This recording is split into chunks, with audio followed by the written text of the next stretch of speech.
Welcome back to Shadow Cinemas. இது வரைக்கும் நம்ம சேனலில் அதே டெய்லர் அதே வாடகை செக்மெண்ட்டில் நிறைய எபிசோட்ஸில் வித்தியாசமான கண்டென்ட்ஸ் பார்த்தோம்.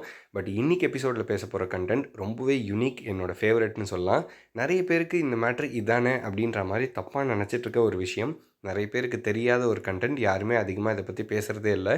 ஸோ என்னன்றதை சொல்கிறேன், நோட் பண்ணிக்கோங்க. 1996 தமிழில் வந்த அவ்வை சண்முகி படத்தை பற்றி தான் இன்றைக்கி வீடியோவில் பார்க்க போகிறோம். உலகநாயகனோட இந்த காமெடி கிளாசிக் மூவியை நிறைய பேர் பார்த்துருப்பீங்க. இந்த ஜென்ரேஷன் பீப்புள் யாராவது பார்க்கலனா கண்டிப்பாக மிஸ் பண்ணாமல் ட்ரை பண்ண வேண்டிய ஒரு பெஸ்ட்டான மூவி. இந்த படம் ஒரு ரீமேக்குன்னு நிறைய பேருக்கு தெரியும், பட் அஃபிஷியலாக ரைட்ஸ் வாங்கிலாம் பண்ணல. இதோடைய ஒரிஜினல் எது அப்படின்ற குழப்பம் தான் இன்றைக்கி வீடியோவில் பேச போகிற கண்டென்ட். 1993 இங்கிலீஷில் வந்து இந்த மிஸ்ஸஸ் டவுட் ஃபயர்ன்ற படத்தை தான் தழுவி எடுத்திருக்காங்க அப்படின்னு நிறைய பேர் நம்பிட்டு இருக்காங்க. பட் அது முழு உண்மை கிடையாது. இப்போ கூகுளில் கூட இந்த நியூஸ் மட்டும்தான் இருக்குது. பட் இதை தாண்டி வேற ஒரு படத்துலேருந்து தான் ஹெவி இன்ஸ்பிரேஷன் இருக்குது. ஸோ அது என்ன படம், அந்த ஆரிஜின் எது அப்படிங்கிறத பற்றி லேட்டராக பார்க்கலாம். இந்த மிஸ்ஸஸ் டவுட் ஃபயருக்கும் அவ்வை சண்முகிக்கும் இருக்கிற சிமிலாரிட்டிஸ் பற்றி ஃபஸ்ட்டு பார்த்துடலாம். மிஸ்ஸஸ் டவுட் ஃபயரோட பிளாட் படி டிவோர்ஸ் ஆன ஹஸ்பண்ட் குழந்தைய பார்க்கறதுக்காக லேடி கெட்ட போட்டுட்டு அதே வீட்டுக்கு வேலைக்காரியாக போவார். எக்ஸாக்ட் பேக் போன் அதே ஒன் லைனை தான் தூக்கி இந்த படத்துக்கும் வச்சுருப்பாங்க. மிஸ்ஸஸ் டவுட் ஃபயரில் அவர் ஒரு டப்பிங் ஆர்டிஸ்ட்டாக சினிமா லைனில் இருப்பார். கமல்ஹாசனை ஒரு டான்ஸ் ட்ரூப்பில் இருக்கக்கூடிய ஒரு அசிஸ்டன்ட் டான்ஸ் மாஸ்டராக சினிமா லைனில் காமிச்சிருப்பாங்க. இதை தாண்டி ஒரு சில விஷயங்கள் தான் விரல் விட்டு என்ற அளவுக்கு சில சீன்ஸ் மட்டும்தான் சிமிலராக இருக்கும். அண்ட் நோட் பண்ண வேண்டிய ஒரு முக்கியமான விஷயம், வெறும் 1.5 மணி நேரம் 1.25 மணி நேரம் அடல்ட்ரி சீன்ஸோடு இருக்கக்கூடிய இங்கிலீஷ் படத்தை 2.5 மணி நேரம் 5 பாட்டு வச்சு தனி காமெடி ட்ராக் வச்சு அடல்ட் போர்ஷன்ஸ் இல்லாமல் தமிழில் ரீமேக் பண்ணுறதுன்றது ரொம்ப கஷ்டமான விஷயம். ஸோ அதை சூப்பராக ஹேண்டில் பண்ணி பெஸ்ட்டான அடாப்டேஷனாக நம்மளுக்கு கொடுத்துருப்பாங்க. ஸோ வெறும் பேக் போனை மட்டும் வச்சுக்கிட்டு முழுசாக இவங்க எல்லாமே கற்பனையாக பண்ணியிருக்காங்களான்னா கிடையாது. அந்த ஆரிஜின் படம் எது அப்படின்னா 1982 இங்கிலீஷில் வந்த டூட்ஸி. இப்போ 93 இருக்கிற டவுட் ஃபயரை பார்த்து 96 பண்ண தெரிஞ்ச கமலுக்கு அதுக்கு முன்னாடி ஒரு டெக்கேட் முன்னாடி 82 வந்து இந்த டூட்ஸி பற்றி தெரிஞ்சிருக்காதா என்ன? கண்டிப்பாக இந்த ரெண்டு படத்தையும் பிளெண்ட் பண்ணி தான் இந்த படத்தை உருவாக்கியிருக்காங்க. அதனால தான் இதுலேருந்து இன்ஸ்பயர் பண்ணப்பட்டதுன்னு சொல்லி எதுக்குமே கிரெடிட் கொடுக்கல. மேல் டு ஃபீமேல் டிஸ்கைஸ், அதாவது ஒரு ஹீரோ ஹீரோயின் மாதிரி வேடமிடுற லேடி கெட்டப் பேஸ் பண்ண கதைகள் அத்தனைக்குமே ஒரு காமனான டெம்ப்ளேட் இருக்குது.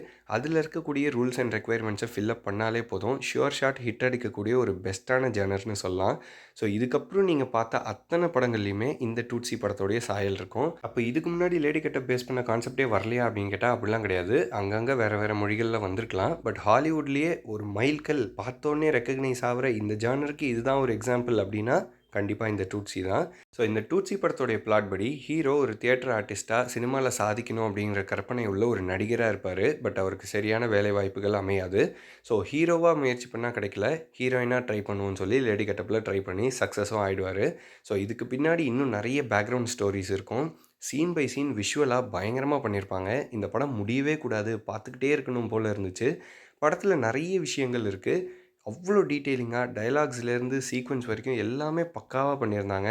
40 வருஷத்துக்கு முன்னாடி வந்த படமா அப்படின்னு உதறி தள்ளிடாமல் கண்டிப்பாக நோட் பண்ணி வச்சுட்டு டைம் கிடைக்கும்போது மிஸ் பண்ணாமல் ட்ரை பண்ணி பாருங்கள். One of the finest classic movies. So இப்போ இந்த படத்தோடைய ஸ்டார்டிங்கில் சொன்ன மாதிரி இவருமே ஒரு தியேட்டர் ஆர்டிஸ்ட், ஒரு ஆக்டர் அப்படின்னு சொல்லும் போதே புரிஞ்சிருக்கணும். கமல்ஹாசனும் சரி, மிஸ்ஸஸ் டவுட் ஃபயர் ஹீரோவும் சரி, 3 பேருமே சினிமா துறையில் இருக்க மாதிரி தான் காமிச்சிருப்பாங்க. இந்த ஒரு ரெசம்பிளன்ஸே போதும், இன்னும் சொல்லணும்னா அடுக்கிக்கிட்டே போகலாம். அந்தளவுக்கு டூட்ஸிலேருந்து ஹெவியான ரெஃபரன்ஸ் இந்த படத்தில் இருக்குது. ஒரே கான்செப்ட் உள்ள 2 படத்தை எப்படி பிளெண்ட் பண்ணியிருக்காங்கன்றத ஒரு சின்ன எக்ஸாம்பிள் சொல்கிறேன், உங்களுக்கே தன்னால் புரிஞ்சிடும். மிஸ்ஸஸ் டவுட் ஃபயரில் டிவோர்ஸ்க்கு அப்புறமா ஹீரோயினுக்கு வேறு ஒரு லவ் அஃபேர் இருக்க மாதிரி காட்டியிருப்பாங்க. பட் நம்ம ஊர் கலாச்சாரத்துக்கு அது பண்ண முடியாதுன்னு சொல்லி இவர் பின்னாடி செகண்ட் ஹீரோயின் சுற்றுற மாதிரி வேறு ஒரு மேட்ரு பண்ணி ஹீரோவை உள்ளே போட்டிருப்பாங்க. இது ஒன்றும் சொந்த கற்பனையெல்லாம் கிடையாது, டூட்ஸியில் உண்டு. அதே மாதிரி அவ்வை சண்முகியை உண்மையிலே பொம்பளைன்னு நினச்சிக்கிட்டு 2-3 பேர் இவரை லவ் பண்ணுவாங்க. இந்த கான்செப்டும் மிஸ்ஸஸ் டவுட் ஃபயரில் கிடையாது, பட் டூட்ஸியில் உண்டு. இதில் ஹைலைட்டே ஹீரோயினோட அப்பாவான ஜெமினி கணேசன் லவ் பண்ணுவார். அதே மாதிரி ஹீரோயினோட அப்பா டூட்ஸிலையும் லவ் பண்ணுவார். மிஸ்ஸஸ் டவுட் ஃபயர்லேருந்து வெறும் ஒன் லைனை மட்டும் எடுத்துக்கிட்டு மேஜரான சீக்வன்ஸ் இந்த டூட்ஸிலேருந்து தான் ரிப்பீட் ஆகிருக்கும். Avvai Shanmughi and Mrs Doubtfire ரெண்டுமே அற்புதமான படங்கள். அந்தந்த காலகட்டத்துக்கு ஏற்ற மாதிரி சூப்பராக பண்ணியிருப்பாங்க. நம்ம சேனல்லே நிறைய வாட்டி சொல்லியிருக்கோம், எந்த ஒரு படமாக இருந்தாலும் சரி ஒவ்வொரு ஜானரும் அந்தந்த மொழிக்கு ஏற்ற மாதிரி ஃபிலிம் மேக்கிங் ஸ்டைல் அப்படிங்கிறது மாறும். ஸோ நீங்கள் அது எல்லாத்தையும் பார்க்கும்போது தான் ஓவராலாக சினிமானா என்ன அப்படின்ற ஒரு ஐடியாவே உங்களுக்கு கிடைக்கும். ஸோ அந்தந்த மொழியில் இந்த கதையை எப்படி பண்ணணுமோ பெஸ்ட்டாக அந்த காலகட்டத்தில் சூப்பராகவே பண்ணியிருப்பாங்க. கண்டிப்பாக ரெண்டுத்தையுமே மிஸ் பண்ணாமல் ட்ரை பண்ணுங்கள். பட் இதை தாண்டி ஸ்பெஷலாக டூட்ஸி பற்றி ஒன்றே ஒன்று மென்ஷன் பண்ணணும்னு நினைக்கிறேன். ஸ்பாய்லர்லாம் கிடையாது, ஒரு அற்புதமான matter. Cinema is a magic அப்படின்னு ஏன் சொல்கிறாங்க அப்படின்னா, ஒரு கதை நீங்கள் படிக்கும்போதும் சரி, ஒளிச்சித்திரமா கேட்கும்போதும் சரி, நீங்கள் தான் விஷுவலைஸ் பண்ணி பார்க்கணும். ஸோ அதை தாண்டி உங்கள் கற்பனை வளன தாண்டி அவுட் ஆஃப் தி பாக்ஸ் அதை நீங்கள் பண்ண முடியாது. பட் சினிமாவில் கிராஃபிக்ஸு, மேக்கப்பு, சவுண்ட் எஃபெக்ட்டுன்னு போட்டு பயங்கரமாக பிரம்மாண்டமாக அதை காட்டக்கூடிய ஒரு சக்தி இருக்குது. ஸோ அப்படி தான் ஒரு சாதாரண கதையை கூட அந்த நரேட்டிவ் மூலமாக அற்புதமாக மாற்றக்கூடிய பவர் தான் சினிமா. இதுக்கு முன்னாடி நிறைய வீடியோவில் மென்ஷன் பண்ணியிருக்கேன்னு நினைக்கிறேன். வேர்டிங்ஸாவோ, டயலாக்காவோ, வாய்ஸ் ஓவராவோ கன்வே பண்ண முடியாத கதையை விஷுவலாக கன்வே பண்ணுறதுன்றது ரொம்ப ரொம்ப கஷ்டமான விஷயம். எனக்கு ரொம்ப பிடிக்கும்.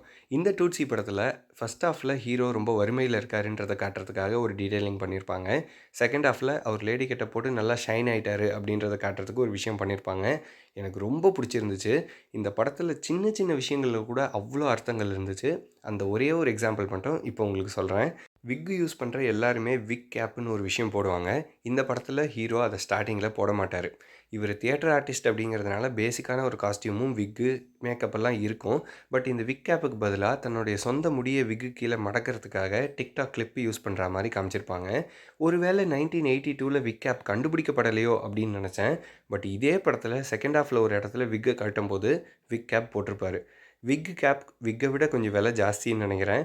அந்த டைமில் அதை கூட அஃபோர்ட் பண்ண முடியாத வறுமையில் இருந்தார் அப்படிங்கிறதுனால கிளிப்பை போட்டு யூஸ் பண்ணதாகவும், அதுக்கப்புறம் நல்லா சம்பாதிக்க ஆரம்பிச்சிட்டாரு அப்படிங்கிறத இந்த ஒரு சின்ன விஷயத்தை வச்சு சூப்பராக சொல்லியிருப்பாங்க. இந்த படத்தில் பாசிட்டிவ் மட்டும்தானா, நெகட்டிவ் கிடையாதா அப்படின்னா கண்டிப்பாக டூட்ஸியில் நெகட்டிவ் உண்டு. படம் முடியும் போது ஒரு சில விஷயங்களை அட்ரஸ் பண்ணாமல் அப்படியே மொட்டையாக முடிச்சிட்டா மாதிரி ஒரு ஃபீல் இருக்கும். பட் அதை தாண்டி மேஜராக ரெமோ படத்தில் வரா மாதிரி கேவலமான ஓட்டையெல்லாம் இருக்காது. முடிஞ்ச அளவுக்கு அந்த பீரியட்லேயே பெஸ்ட்டாக பண்ண ட்ரை பண்ணியிருப்பாங்க. கண்டிப்பாக மிஸ் பண்ணாமல் ட்ரை பண்ணி பாருங்கள். இந்த படங்கள் அத்தனையிலையுமே இருக்க ஒரு பெரிய ப்ளஸ் பாயிண்ட் என்ன அப்படின்னா, என்னதான் சீக்வென்ஸ் நம்மளுக்கு தெரிஞ்சதாகவே இருந்தாலும் அடுத்து இதான் நடக்க போகுது அப்படின்னு தெரிஞ்சால் கூட நம்ம அதை ரசித்து பார்ப்போம். அதே மாதிரி இது ஒரு சூப்பரான ஜேர்னருன்றதுக்காக எல்லா நடிகர்களும் இதை பண்ணிட முடியாது. எவ்வளோ தான் நீங்கள் மேக்கப் அண்ட் காஸ்டியூம் லைட்டிங்னு எவ்வளோ ஒப்பேற்றினாலும் அந்தந்த நடிகருடைய ஃபேஷியல் ஸ்ட்ரக்சர்னு ஒன்று இருக்குது. அந்த மேஸ்குலினிட்டியை தாண்டி ஃபெமினின் சைடு அவங்க நல்லா போர்ட்ரே பண்ண முடியல அப்படின்னா என்ன பண்ணாலும் ஒப்பேற்றினாலும் ஓடாது. ஸோ நீங்கள் பார்க்கக்கூடிய அத்தனை படங்கள்லையுமே எல்லா சிமிலாரிட்டிஸையும் தாண்டி அந்த ஒரு பர்ட்டிகுலர் நடிகர் அந்த ரோலை எவ்வளோ அழகாக ப்ரெசென்ட் பண்ணுறாருன்றதில் மட்டும்தான் அந்த கதை வெற்றி அடையுதா இல்லையான்றது சொல்லி டிபெண்ட்ஸ். ஸோ இதே மாதிரி நம்மளுக்கு தெரிஞ்ச பாப்புலரான நிறைய ஃபீமேல் கெட்டப் பேஸ் பண்ண படங்களில் ஒரு கம்பைலேஷனாக எடுத்து வச்சுருக்கேன். கண்டிப்பாக அடுத்த வீடியோவில் பார்ப்போம்.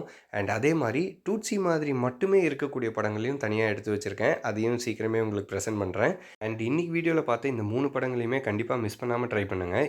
ரிலீஸ் டேட் படி ஆர்டராக தான் பார்க்கணுமா, ஒரிஜினல் ஏதோ அதை தான் ஃபஸ்ட்டு பார்க்கணுமானா அப்படிலாம் கிடையாது. 3மே கிளாசிக்கான மூவிஸ். கண்டிப்பாக மிஸ் பண்ணாமல் ட்ரை பண்ணி பார்த்துட்டு எப்படி இருந்துச்சுன்றதை கமெண்ட் பண்ணுங்கள். அண்ட் இன்னைக்கு வீடியோ மூலமாக தான் டூட்ஸின்ற படத்தை பற்றியே நான் கேள்விப்பட்டேன் அப்படின்னீங்கன்னா அந்த லைக் பட்டனை தட்டி விட்டு போங்க. எத்தனை பேர் தெரிஞ்சுக்கிட்டீங்கன்னு நானும் தெரிஞ்சுக்கிறேன். இன்னொரு சூப்பரான வீடியோவில் சந்திக்கலாம். தேங்க்யூ.